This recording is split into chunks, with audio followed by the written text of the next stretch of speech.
Flames and old tires painted this landscape black more than 10 days ago. Even the water firefighters used to put out this illegal dump site fire now looks a muddy gray. We're still looking at a big mess, we're still looking at a bunch of unanswered questions. During tire fires, flames release an oil stored in the tire. According to the EPA, that chemical runoff is toxic. We managed to scoop up some water. Firefighters initially used canal water to put out this fire. This is what was left over. Even to the naked eye, you can tell this is not just plain water. And when you smell it, it smells like chemicals. It smells like burnt tires. Two canals flank the illegal dump site on either side. The Texas Commission on Environmental Quality says there's no immediate threat to the water. They couldn't tell us how deep the water table is here. This is definitely the biggest tire fire in Cameron County. That's ever happened. Right. We found more on the south side of the property. The Cameron County District Attorney and the state environmental investigators continue to look for the owner. Juan Pacheco is considered to be legally blind by the state of Texas. He uses this computer to take notes for his college classes. Pacheco says when his geology professor said there was an open notes test, he pulled out his computer. Much to his surprise, the professor said he could only use notes, not his computer, to read the notes. It's not fair that everyone else has the opportunity to use their notes, and my notes are in electronic format so that I can see them. Yet I'm not able to have access to those notes during the test. Pacheco showed us where he sits in the class, right in front of the teacher. He also demonstrated how he must use a switch for the computer to move it from Wi-Fi capable to computer-only mode.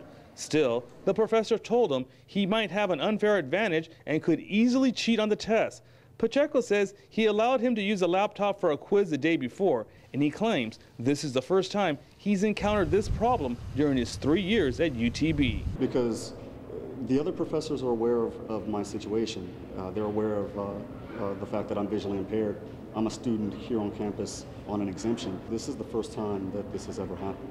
We tried to talk to the department chair. He was out of the office. His professor said he wasn't allowed to speak to the media. A spokesperson for UTB told us the university tried to contact Pacheco, but he did not call back.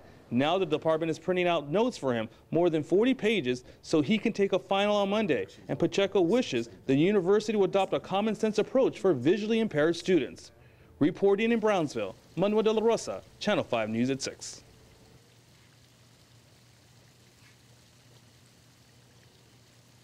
The cartels have been using assault rifles for years. Now the Cameron County Sheriff's Department is using them too. It's a tactical advantage in the hands of Cameron County Sheriff's deputies. Every officer is going to have one. Sheriff Omar Lucio says AR-15s are commonly used by Mexico's cartels. Deputies were using shotguns. These rifles are a big change with big power. So we're talking about somebody in our department, Sheriff Department, who will be carrying 90 rounds of ammunition at one time. The AR-15 will allow sheriff's deputies to go toe-to-toe with the drug cartels. Their firing range is about the length of 3 football fields. The bullets can pierce through some kinds of body armor. Folks are excited about the switch. I mean, it's good for us, it's good for everybody. You got to give them what they need to counter what they have. Taxpayers are not footing the bill. Forfeiture funds paid for the weapons. The sheriff is looking forward to staying on top of border violence. We want to make sure that we have just as good, or at least the equivalent of whatever they're using. He knows the enemy won't back down. Deputies won't either. Each deputy will go through 24 hours of combined classroom and field training before they hit the streets. Reporting from our Cameron County newsroom, Christina Rondon, Channel 5 News.